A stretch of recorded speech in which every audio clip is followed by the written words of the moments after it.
Hello everyone, it's Darkseeker here, bringing you another Hearthstone video, this time focusing on my journey through the ladder going up to rank 5. Now, it's Secrets Paladin once again, however, every season I do change up the iteration, and I'm trying something new. This time you've got this video, which has audio commentary for my different games, and you have another version of this video which you can find on my YouTube channel. That video is different because it's just got the game footage with an audio, with a music background track, and the game footage is sped up significantly, so you can just watch it all happening really quickly. Getting through the games much quicker, so just trying something different. So there's two versions. There's this one with the commentary, and there's my other sped up version with some chill out music in the background. So if you're going to follow this video, you get my commentary, and this is Secrets Paladin, and I'm using a deck by a player called Cokine, C-O-K-I-N-E, Cokine, and it's a different kind of Secrets Paladin compared to what I usually play. There is, of course, no Secrets Keeper in this deck, just because the argument being it's a dead card in the late game. You're only running one copy of Redemption, one copy of Competitive Spirit, so we are filling out our deck with other minions, like Sludge Belcher, for example, which is a fantastic taunt. Keeper of Uldaman, also incredible utility in the game in a number of different ways.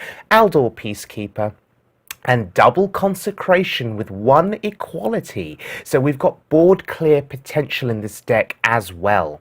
It's got the other usual cards, you know, Tyrion, Dr. Boom, Double Challenger, Lotheb, Shredder, and so on. And double Zombie Chow for the early game. So I've never tried that before either. So this is actually, I'd call this quite a unique Secrets Paladin deck. It's mixing mid-range Paladin with Secrets, basically. And I would argue that in the meta at the moment, it can deal with aggro decks with double Consecration, and it can deal with control decks as well. You can just about try the long game, and you'll see that. You'll see that happening, hopefully, in this video. Okay, going up against a druid. Fight with honor.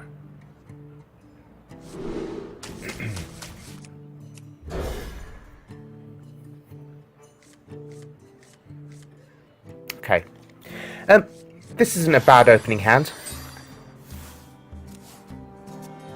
Happy Feast of Winterveil, champion. Okay, so I reckon here, Haunted Creeper, better play here. Yep, Haunted Creeper is better, because it'll trade with the Leper Gnome and spawn a couple of 1/1s. Shielded Minibot will just die to the hero power and the Leper Gnome. Whereas this play will leave me with something on board that I can use.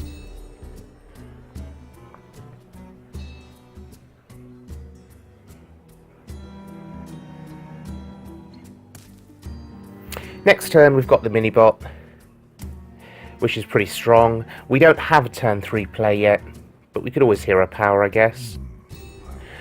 We have the Challenger in hand, and we have Dr. Boom. So we've got the dream 2-turn sort of combo, if you will.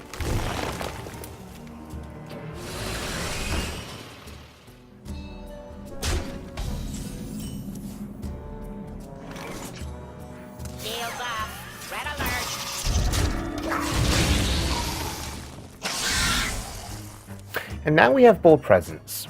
It's not turn 4, so he can't swipe us just yet, unless he has Innovate. Another night on the prowl.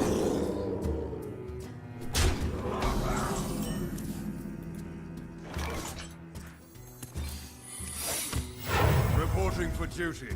Okay. Now, setting up Competitive Spirit here. If he does not kill something on my board, this is reasonably good. He may not kill anything, he may just go face. Or he may not attack at all, because the 3/2 is, well, it's valuable to him, right? he doesn't want to risk... Oh, that's pretty good for him. He doesn't want to risk Noble Sacrifice. Okay, there's Competitive Spirit. Didn't quite get the value that I wanted. Notice he did not attack with the 3-2 because he was scared of Noble Sacrifice. Okay. Consecration here, I think, is the way forward. Maybe.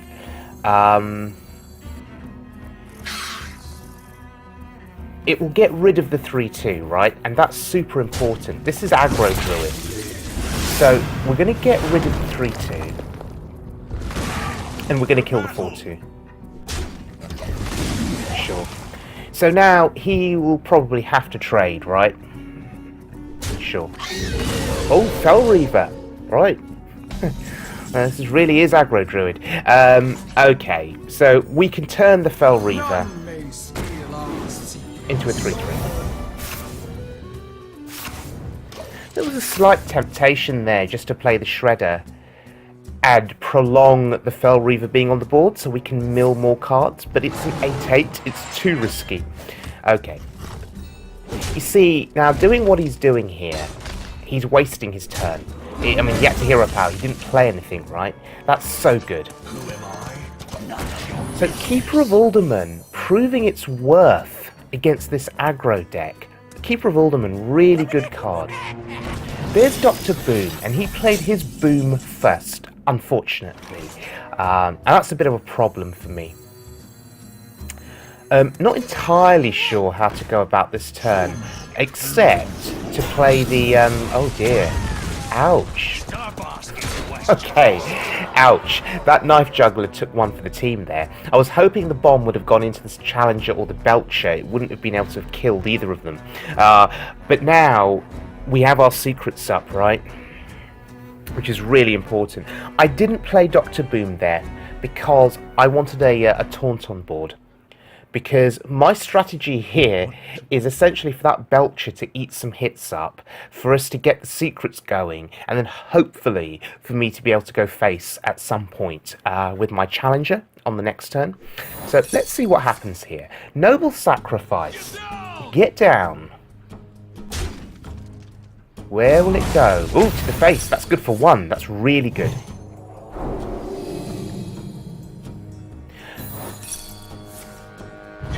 Right, Mr. Get Down is back, and we have a very strong Belcher that's just put Dr. Boom down to 1. That's amazing. And now my my slime contests Dr. Boom, and he played nothing else. What does he have in his hand? We'll play our own Dr. Boom then. Sure.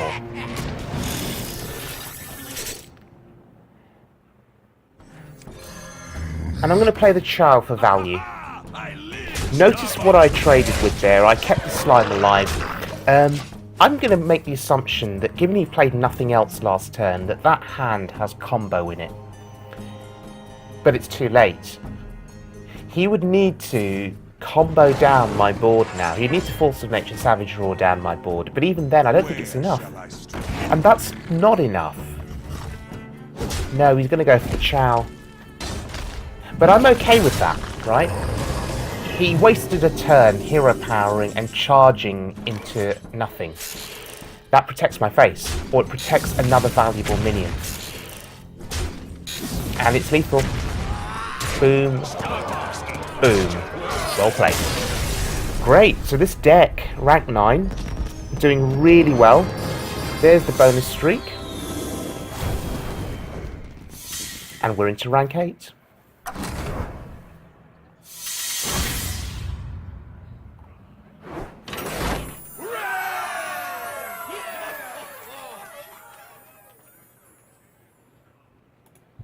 So, outpacing the aggro druid there.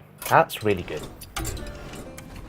So, just a very quick recap of this deck. You know, you've got that double zombie Chow. You've got, for the early game, you've got your secrets. You've got your mid game with your shredders, your weapons. You've got your board clears with the Consecration Equality combo, and you've got the late game with the challenges, the boom, and the Tyrion, and the taunt with the sludge belcher, low feb to block out the spells, as well as being a 5/5 body. Keeper of Uldaman for fantastic utility. You know, bringing down an enemy minion by turning it into a 3/3. You've got the Juggler Muster for Battle combo. You've got good early game with the shielded mini bot if you can get it. You know, so all in all, so far this is looking like an incredibly strong iteration of Secrets Paladin. You know, and over the months I've experimented with different iterations, all with varying degrees of success, and I'd have to say this is my most successful one so far. Okay. I will fight with honor. Going up against a rogue here. Now, the opening hand, we're definitely getting rid of Tyrion, right? And we're going to keep the mini-bot into muster. That's really strong. Not too pleased to see True Silver Champion and muster. I mean, in the sense that you don't want to play muster and then True Silver, because you lose the weapon value on the muster. But yeah, True Silver's still good though. In its own way, depending on what you want to clear. So I may have to make a decision between muster and between True Silver. So on the next turn, on turn 3, I'll either muster for battle or I'll coin a True Silver, depending on what he plays. It's a rogue, right? So you've got to be wary of Fan of Knives. You've got to be wary of, you know, various AoE spells, board removal spells. He doesn't know what kind of paladin I am yet, and this deck plays reduced secrets, so you're less likely to draw those secrets into your hand potentially. So you could be mistaken for a mid-range paladin. You know, if you see something like Consecration Equality, he may think I'm a mid-range paladin. I'm actually a Secrets Paladin playing lots of mid-range cards. Justice. Right, he didn't play anything, so we play the muster and we hope for no Fan of Knives. That's our dream, our hope. Look at my hand. I've got Lotheb into Doctor 6, the Mysterious Challenger, into Doctor 7. That's disgusting. Really. It's so ridiculously disgusting. In a good way. Okay, he has nothing. This is good. We're just going to keep pushing now. I could use the coin Lotheb, but no, I'm going to take it slow. He's taking it slow, I'll take it slow. Battle for justice. This rogue is struggling a bit here. His hand, it must be really bad. Or, of course, we could be in for a surprise. Antique heal bot. How interesting. Okay. Interesting. Well, I guess we'll just put down Doctor 6. Who am I? None of your business. Weapons ready. For justice. The battle. The battle.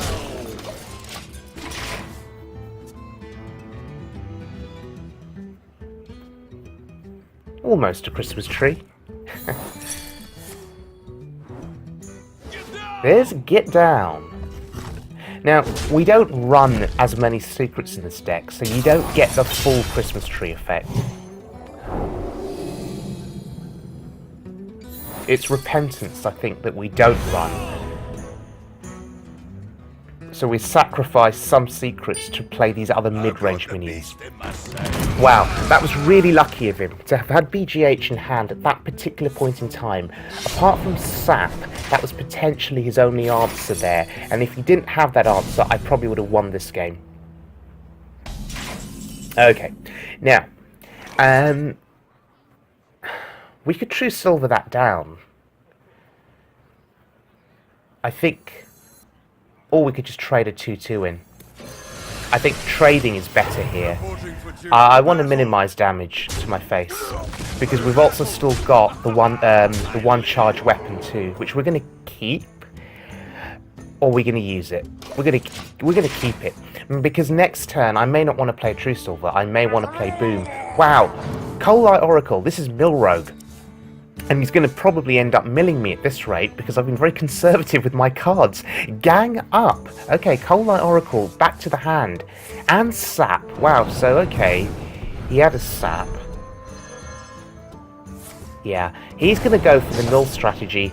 How many cards do I have? 4, 5, 6, 7, 8, 9. 9 cards. Shadow Step. Oh dear. Okay. It just got real. Now.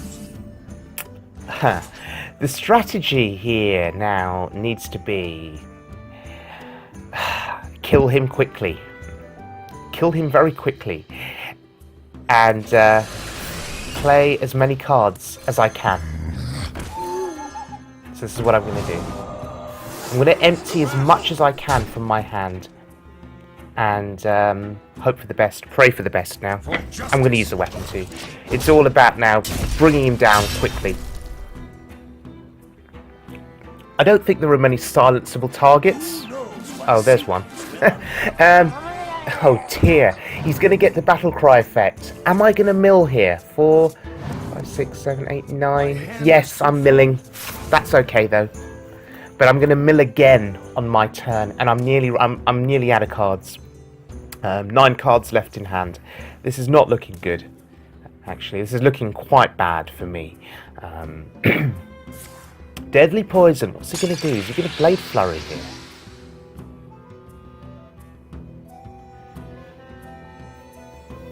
Death does not scare me. Death does not scare him, says the Death Lord. Okay. Ouch! That's bad. That's really bad. Okay. I hate mill decks. I hate mill decks. Equality coming to the rescue here. I'm so glad I played Equality. What do we get? That's really bad too. Okay, why couldn't we get Tyrion? I mean, there was a 1 in 8 chance? Whatever it is. There was like a 1 in 8, yeah, a 1 in 8 chance of us having got Tyrion on the board there. Fan and I. See, Equality allowed us to pressure him. It allowed us to clear his board with Consecration and hit his face. And I think that's so important. Next turn, I believe I have lethal. I mean, I've got True Silver Champion, Consecration. So once again, double Consecration proving to be a game-winning tool here in this deck. Well played. And I'm just going to say well played, because unless he's got a heal bot, which he can play for cheap, he's dead. He's dead. He's probably thinking, do I Blade Flurry here? That's what he's probably thinking. And he's probably going to feel safe if he does Blade Flurry. But I don't think he has it. So he could just be... Oh, preparation. Right. What are you doing? Vanish. Wow. Sure. My hand is too full. Right, it's over. To the face we go. And that's the Mill Rogue done. I usually struggle against Mill Rogue with various decks that I play, and this deck has just managed to smash a Mill Rogue. That's impressive. That says a lot about this deck. I will fight with honor.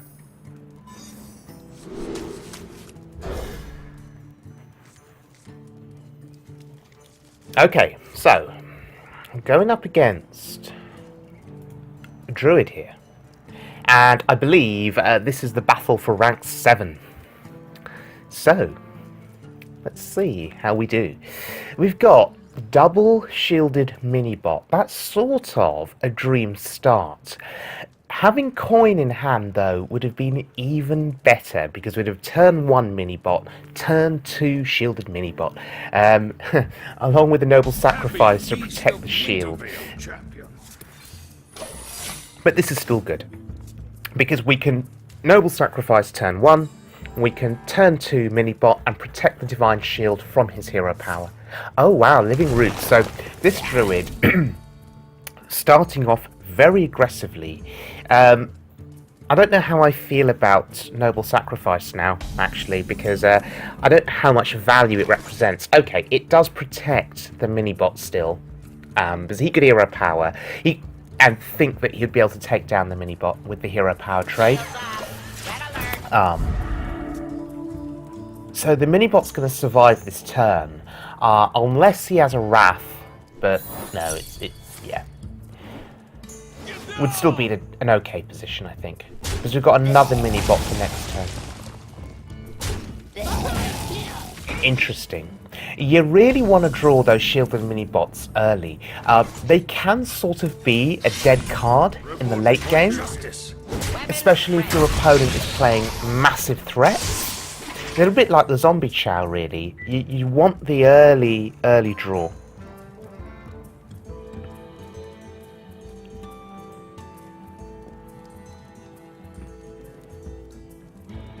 Okay, so there's the coin. Does he have a swipe? Nope, he has a shredder. That's still really good. That's still really good. I'd have to trade off most of my board. So what we're going to do instead, we could play our own shredder actually, but I'm contemplating juggler mini-bot. Oh damn, okay, it didn't hit his shredder. That's annoying. So we have to trade. We have no choice. We need to minimize... Ooh, that's good for him. We need to minimize swipe value here. So I'm just going to trade off most of my board. But we kill the shredder, which is good. And the juggler has survived, which is even better. And this is what I was hoping for. I was hoping for the muster combo with the juggler. And we've even got a Chow. Now, what I need to think about here is, do I use the weapon first? Actually, no. So if I was using the weapon, I'd need to tank 4 damage. I don't want to tank 4 damage. So I'm just going to overwrite my weapon with the new weapon. And just hope that, yeah. This other juggle, where will it go? That's good. Oh, that's even better. Mid-range druids don't tend to run Defender of Argus. They don't tend to run Sun Fury Protectors. So I think that 4/5 is brilliant. What he can do though is he can silence 4/5 with Keeper of the Grove. That would be really bad for us. Okay, the other thing about that 4/5 Ancient Watcher is that it will tank some of the juggles from the juggler. So that's not good either. Okay, full 6 taunt. What do we do here? Well, we'll see where a juggle goes, right? Oh, that's bad. Ancient Watcher, just sitting there, watching, taunting. Yeah, essentially he's like a taunt in some ways. He's a taunt for my juggles. That's pretty much it. Right, second juggle. Where'd you go? Ah, that's not good. Alright, we have to play the trading game. Trade, sure, tanked with face. Notice that I'm keeping the shield alive on the mini-bot. We're trying to protect it from spells, we're trying to protect it from swipes. Let's see how this works out. Mounted Raptor. Ooh. Ooh, noble sacrifice. Right, Consecration. It's time for value.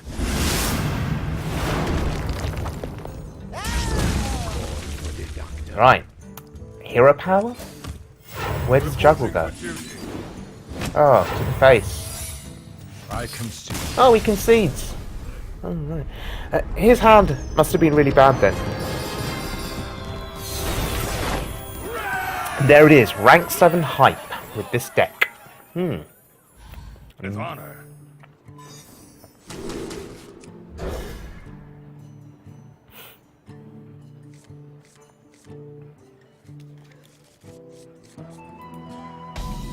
Okay, heading into this warrior game. Happy feast of So, Wintervale. with this video, we're trying to showcase different games here, featuring this Secrets Paladin against different classes, and this is a warrior, most likely control warrior. It usually is control warrior. That's what I tend to face the most on the ladder.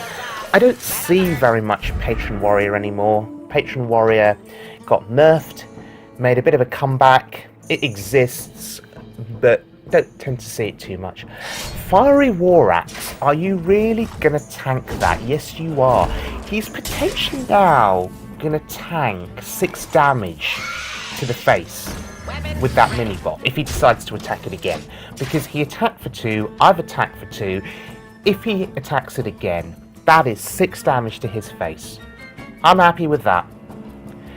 Wow, he actually is going to do it. Shielded mini-bot value. Look at that, he's down to 24. Oh, right. He's down to 24, and now he's back up to 29 plus 3 armor. That did not work out for me. Okay. We have to be aggressive. We have to be aggressive. There is an argument that says we should have kept the Keeper of Uldaman to essentially lower the stats on one of his big minions later in the game. But my other alternative on that turn would have been, well, hero power, I guess, or yeah. So we had to play the Keeper of Uldaman. We buff up the spider. We have then a 3/4 body on the board. That's really good. It's really, really good. But he's back to 29, and that's the drawback of playing Zombie Chow. But we are sort of a mid-range deck, right? So Zombie Chow is okay. Slam to draw a card and armor up. That's fine. It's turn 5. We could play the weapon, but no. We're going to save the weapon. I don't want him to know that we have the True Silver Champion. I don't want him to know that. So I'm hoping he'll just play something that I can then kill on the next turn with the True Silver. Or we'll play Dr. 6, Mysterious Challenger, because it will be turn 6. That's what you do. It's turn 7, you play Boom. Turn 6, you play the Challenger. But it may not be appropriate. We'll see. I can take the hit. Right, so in a situation like this, actually playing True Silver and a mini-bot is better. Because you clear the minion on the board. That 5/5 is actually relatively threatening. Sure, it'll eat up a noble sacrifice, but I'd rather keep the board clear. We are a mid-range deck. I'd rather keep the board clear. We're not a face deck. Or a hyper-aggro deck. We're playing mid-range minions. And that is super, super annoying. Sylvanas. Wow. I would call it a desperation play, but I'd also call it a smart play. So now what we do is we don't play Dr. 6 on turn 7. We look at trading here. We have to get rid of her. Now what will she take? That's good. Not in my house. I'm expecting Brawl. But that's fine. He can Brawl. That will be most of his turn taken up. And then I can play the Challenger with a hero power next turn. There it is. There's Brawl. Now, if he has a weapon, if he has Fiery War Axe, he can kill whatever comes out of this. Actually, no, he can't kill whatever comes out of this. Because it's a 5/5. It's a 5/5 Zombie Chow. So he's going to armor up. That's fine. Alright. To the face we go. Who am I? None of your business. And this is a strong board. We've seen 1 copy of Brawl used up. So how is he going to get through 12 attack power on this board? How is he going to take it down? He'd have to armor up, maybe shield block, and then shield slam. But I don't know if he runs. I don't know if he runs shield block. He does have execute though. But we get an avenge. We get the avenge. It goes on the Zombie Chow, and we get the redemption. None of your business. Deal with that. I've got the Oh. beast in my Just killed my Chow. Oh dear.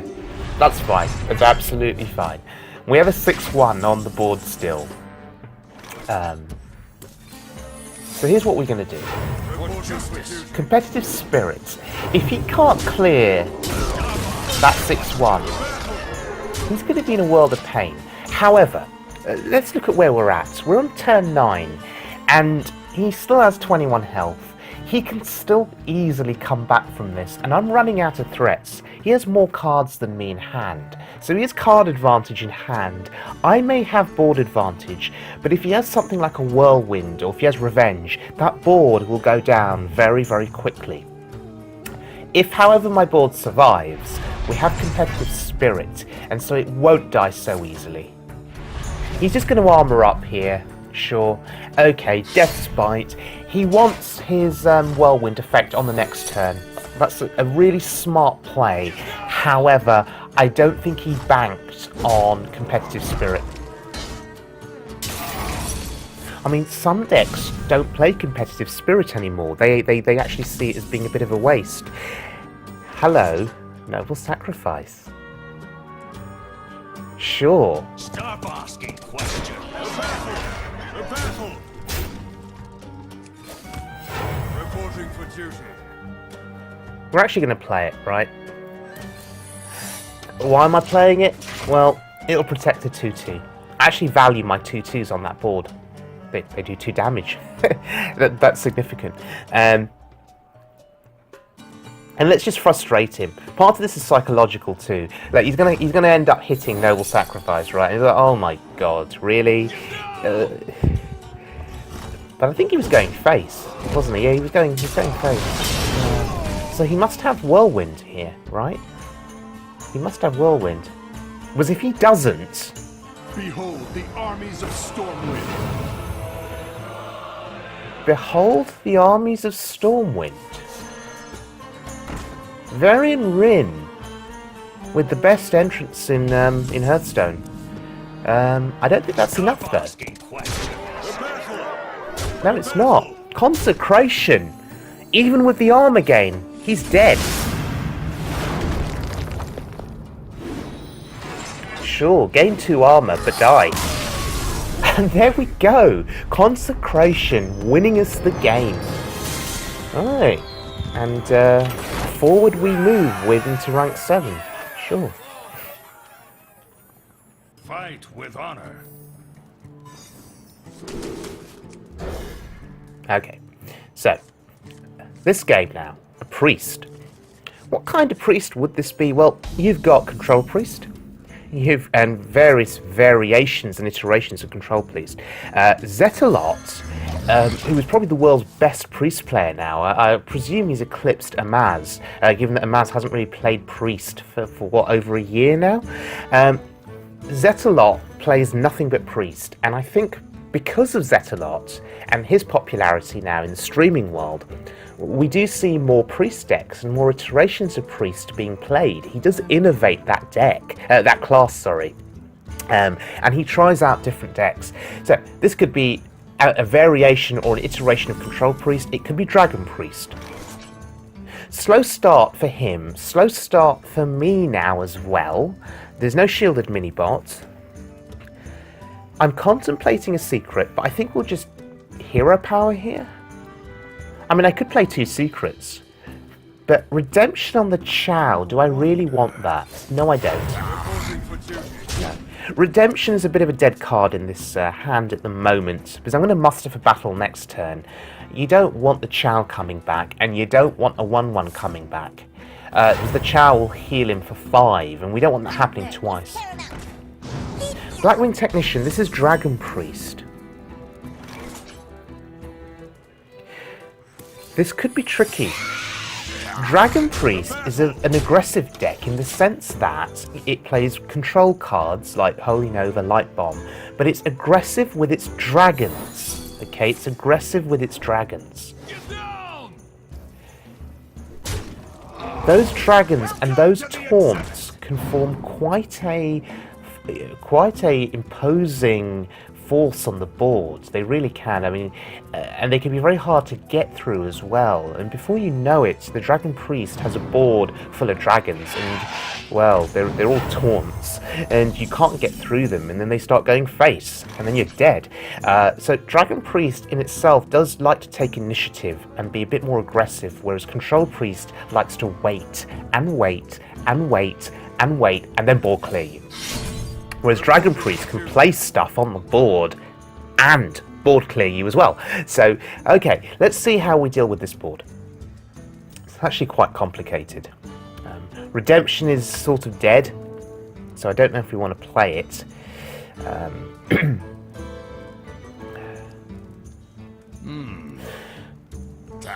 If we kill the 1/2, it's a favourable trade, right? It's a value trade.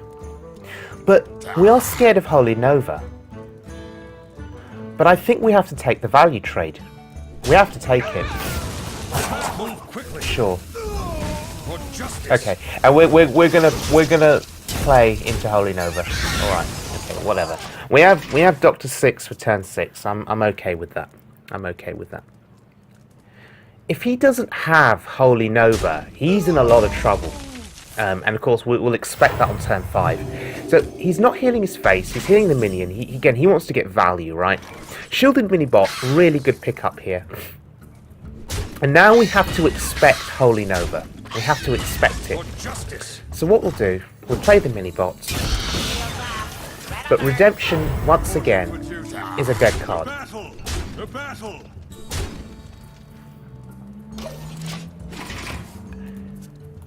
If he Holy Novas, the Chow will come back. We don't want that. Sure, play another taunt. Of course, that's what Dragon Priest does. I played a fair amount of Dragon Priest in this season, actually, to get myself to rank 11. And it was actually very effective. It was very effective going from rank 17 up to about rank 12. And once I hit rank 12, I started to struggle with it. Not struggle, but my win rate was still over 50%, but I found it to be a little bit more inconsistent. And actually, I was running the Reynad version with Entomb, and people have told me since that I shouldn't run Entomb in Dragon Priest, but it actually was really good. As I say, going up to sort of rank 12, rank 11, it saved me on so many occasions. It won me the game on so many occasions. You know, I was able to Entomb Tyrians, Sylvanuses, Ysuras. It was really good. So I'm actually an advocate for running Entomb in Dragon Priest, even though it's probably not intended for Dragon Priest decks. I wield the power. But Secrets Paladin, in comparison to Dragon Priest, has been much stronger. And the 1/1 there, which essentially the Patient Assassin will kill anything it comes into contact with. That's hilarious. And his little catchphrase there is goodbye. And yeah, the Blackmoon Corruptor just died. That's value. Weapons ready. It means I can afford to go face and not trade stuff in to the Blackmoon Corruptor. And once again, Redemption is utterly and thoroughly useless because the Zombie Chow will come back. But no, that's it. Well played. Wow, Dragon Priest, saying goodbye to it. Fantastic.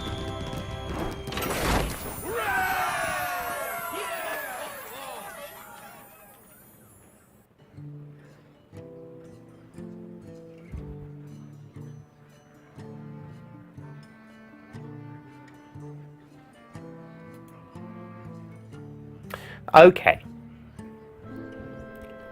Going up against Paladin here.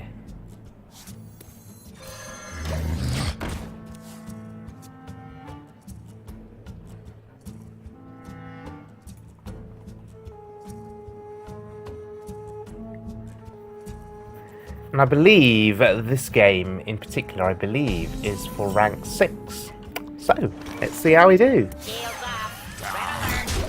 Paladin's such a strong class now, it really is. I mean, Keeper of Uldaman's helped it so much in the mid-range version and the Secrets version. Shielded Minibot, interesting. We could silence it, but we need to keep the owl. There are better silence targets. This play is playing into Consecration, of course, for turn 4.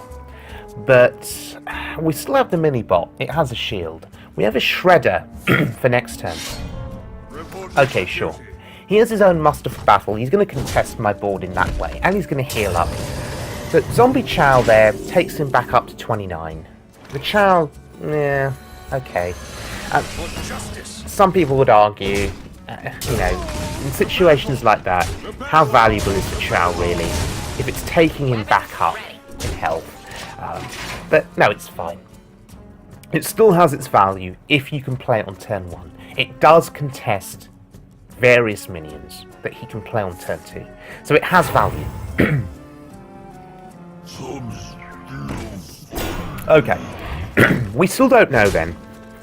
Is this a Secrets Paladin? Is it mid-range? It's looking like mid-range, because I've seen a Sludge Belcher. And Sludge Belcher is a good silence target.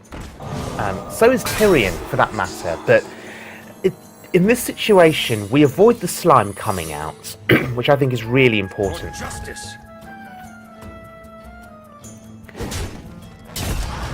By avoiding the slime, we preserve the shield on our mini-bot, because otherwise the mini-bot would have had to have traded into the slime. Okay, so he doesn't have Consecration. We do have the secrets now. And I think he was suspecting a secret. And like, okay, let's trigger it. Let's see what comes out of it. There's Avenge on the mini-bot. Yes. Good thing we preserved that shield, right? Follow the rules. But we still have the shield. Ha! And there is Mysterious Challenger. That's great. The secrets have been used up. So we refill those secrets. That is value. Play the secrets, use them up, get more secrets for free. That's value. Now, we need to decide here how to go about this. The Knife Juggler is a threat. However, the 3/3 is also a threat, but we kill the Juggler first. We go face. Save our weapon. And he now has to deal with another set of secrets. And that Divine Shield is still intact. That's really scary, because if that mini-bot gets Avenge again, it becomes a minion that will become very hard to deal with because of the health total. It'll have 6 health if Avenge procs on it. And it'll have 3 attack. It'll be a 3/6 with a shield. That's not an easy minion for a Paladin to deal with. He'd need to True Silver up and trade into it, and so it's going to absorb quite a bit. Okay, Avenge, where will you go? Oh, and it goes on the mini-bot again!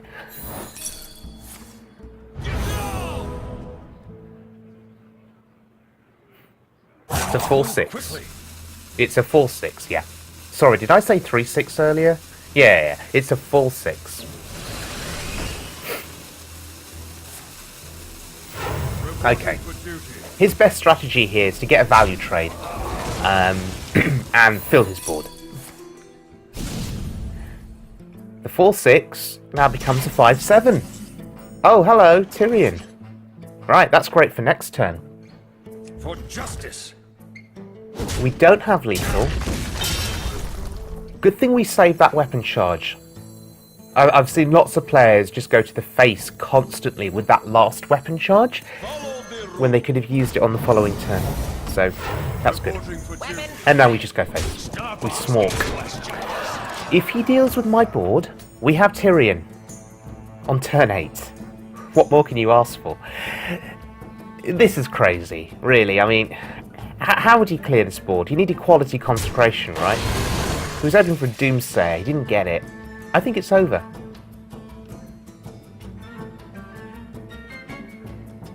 And that's it. Wow. This deck is a mid-range deck that can be incredibly aggressive when it needs to be, and rank 6 hype, ladies and gentlemen. And there we go.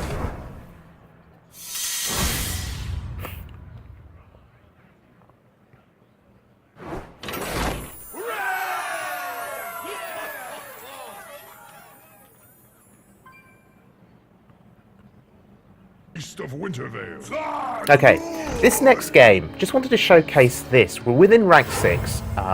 This is against an aggro shaman, overload shaman, trog shaman, whatever you want to call him. It's a hyper-aggressive shaman, right? Shields up. Red alert. So, the Shaman deck, this Shaman, type of Shaman, is really hard to beat. Incredibly challenging. I'd argue it's worse than Face Hunter. The sheer amount of aggression is shocking. You know, they've got things like Doomhammer, cards like Doomhammer, which they can then combo with double Rockbiter weapon. You know, the amount of aggression that they have is just, as I say, absolutely shocking. That is why the Sludge Belcher will help us. Cards like Noble Sacrifice there will help us. Weapons ready. We have to do our best to survive. We're already down to 24, and that's really bad. We're in a lot of trouble here. We're in an awful lot of trouble. He had sort of the ideal start, really. And do you know what's so sad? When I play this aggro Shaman deck, and I tried it. I tried 2 games with it, right? Both of those games, I ended up with spells in my hand that I couldn't use. Not minions. You want to play the minions in the early game and combo them with spells when appropriate. I just ended up with nothing but spells. And I couldn't do anything, and I lost both of those games. And yet, when I play against this deck, they always seem to draw perfectly. Anyway, Consecration gets value there. It takes down 2 things, which is useful. Is he going to go face? Of course he's going face. Why would you not go face? Wolf Rider. Wow. Okay, Sludge Belcher or Lotheb. Lotheb is better here, I think. Weapons ready. The Belcher isn't protecting anything. Well, actually it is. He's protecting my face. He could Doomhammer here. And go 4 to the face. No. Okay. Don't worry, love. Oh, really? Really? To the face? Yeah. Okay, now the Sludge Belcher comes in handy. Not only does the Sludge Belcher come in handy, Redemption comes in handy. And now I'm going to go face. I'm going to race him. I'm saying to him, beat my board.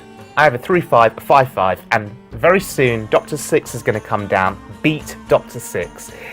I could outvalue him here. I could outvalue him. His way of winning is going to be Doomhammers, Rockbiter weapons, Crackles, Lava Bursts. That is his way of winning this game. My way of winning this game is minions on the board. And a little bit of aggression to go with it. The secrets are going to help tremendously. Especially if he tries to kill the Belcher here, it'll come back to life. That will help. Next turn, I play the Challenger. That will help too. Let's see what happens here. He's going to kill the Belcher. Hence the Flame Tongue Totem. He doesn't have Hex, so he's not hexing the Belcher. Sure. That's beautiful. That is so beautiful. Belcher coming back to life has slowed him down because there are now 2 taunts on my board. That is so beautiful.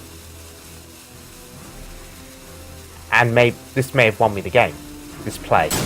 Redemption Belcher. Well timed as well. Oh wow, the dream. Dr. 6 into Dr. 7. Competitive Spirit 2. Okay, how do we want to do this? We've got to kill the 4-1. We're actually going to throw Lotheb in. We could have played the Owl, right? On the Flame Tongue Totem, but no, Dr. 6 is much, much better. He's just going ham, isn't he? Look at him. To the face we go. To the face we go, yes. But will it be enough for him? This is the epitome of a race. This is a race in action here. 20 health versus 12 health. Competitive Spirit buffs up my taunt, so even if he has Doomhammer here, he'll have to hit it twice. And Dr. 7 comes on the board to join Lotheb and the Mysterious Challenger. Wow, look at the power on that board. He has to kill me this turn. There's Lava Burst. He could actually do it, I reckon. Right, sure. Lightning Bolt. Right, he's got a Crackle, hasn't he? No? No Crackle? No Crackle. And there you go. Right. That was tremendous. A race. An absolute race to the end. Wow. Wow. Okay, next game. Now, we're now showcasing another game against a paladin, but it's a golden paladin. Happy Feast of Wintervale, champion. Happy Feast of Wintervale, champion.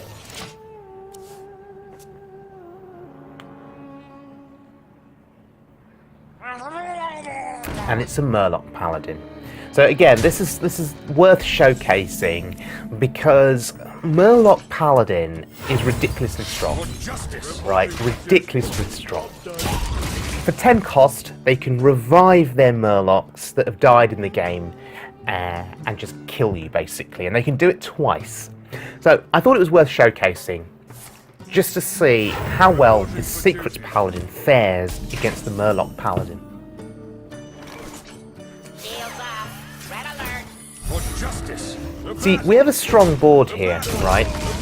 But I'm sure there's a Consecration in his deck, so I'm sure we're going to get Consecrated. But we have Avenge, and we have Noble Sacrifice. So Avenge, in the event of Consecration, will help. Old Murkai, there's the Murloc Legendary. Sure, Noble Sacrifice. Now, what's interesting about the Murloc Paladin deck is that the aim of that deck is to kill off as many of the Murlocs as possible. You want to sacrifice your Murlocs, get them killed, so you can bring them back with that 10 cost spell.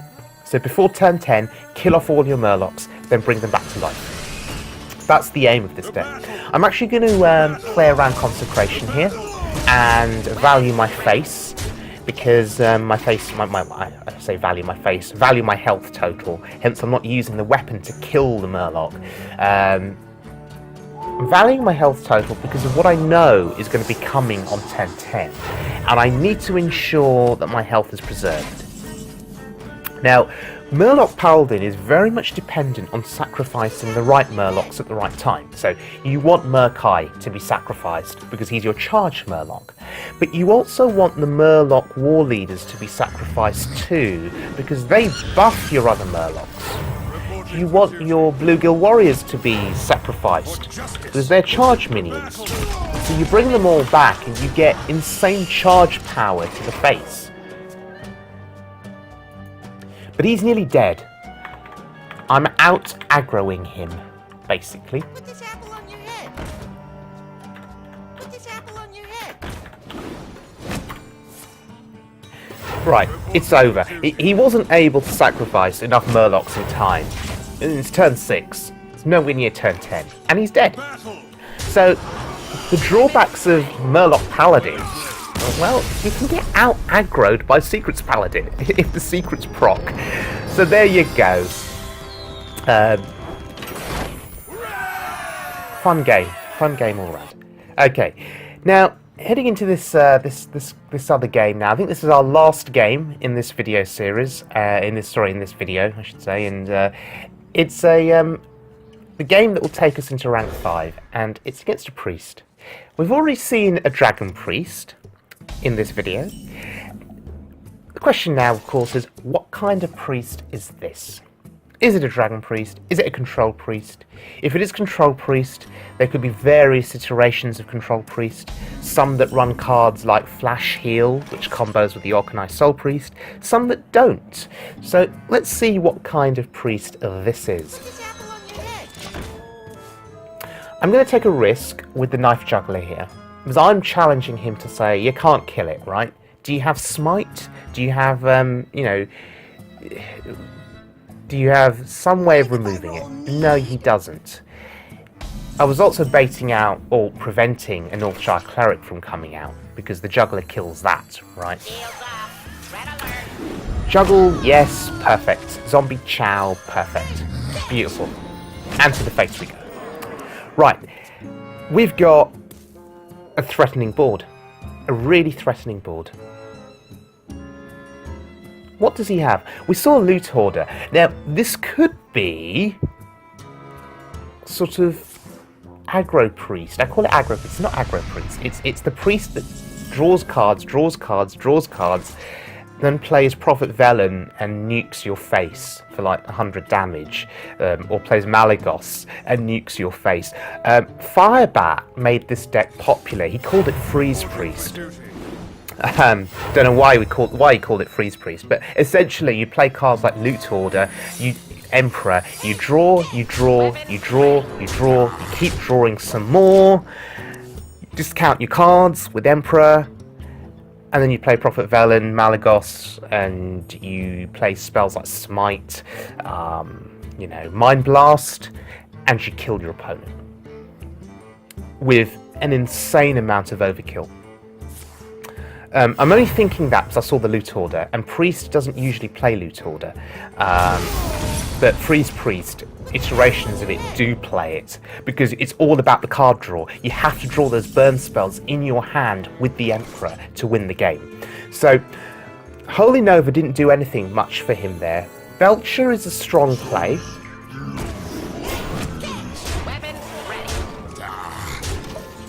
Shielded Minibot may have been a bad idea if we'd played it, because he could have Cabal Shadow Priest for turn 6. So let's just, I know it's only turn 5, but let's play our strongest minion here, the Belcher. Let's get board presence going with it.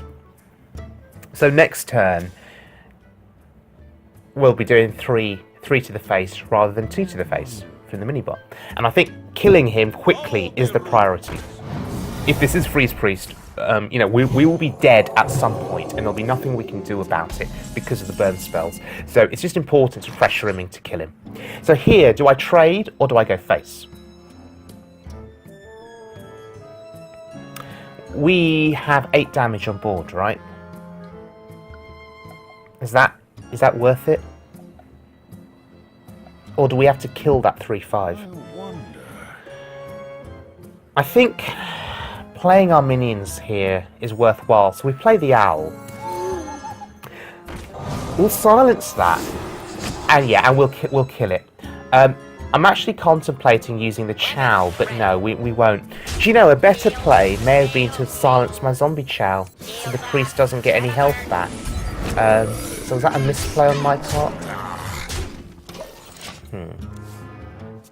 Okay. He's down to 5. What can he actually do? What can he do? Light Bomb will trigger. Actually, Light Bomb won't do very much. I think it's over. Yep, it's over. And that's us going into rank 5. Thanks very much for joining me, everyone. This has been a lot of fun, and I do enjoy trying out the different iterations of Paladin, and of Secrets Paladin in particular. If you look back at the history of my YouTube channel, you'll see various kinds of Secrets Paladin being played, with different cards being swapped in and out. So this has been a lot of fun, as I said, and next season we'll probably do something similar, but we'll just have a quick recap of the deck there. What's different about this deck comparative to what I've usually played? Well, double zombie Chow for the early game, and then you've got fewer secrets in this deck, so not playing Repentance, but instead valuing cards like Sludge Belcher, Lower Theb, and so on. So really interesting deck. I must thank the player called Cokine, whose deck list I have used here. Hence, I've called it the Secrets Paladin Cokine deck in the title there. So big thank you to Cokine for this deck. A really fun deck to play. And very strong in the current meta. Very, very strong. And it actually is strong against aggro decks, as you've seen, and it's strong against control decks. And if you get the dream 2-turn combo of Dr. 6, the Mysterious Challenger, into Dr. 7, Dr. Boom, into Tyrion, you win the game. So, I'll see you all again very soon, everyone. Do take care. Do check out my YouTube channel. There are other videos on there.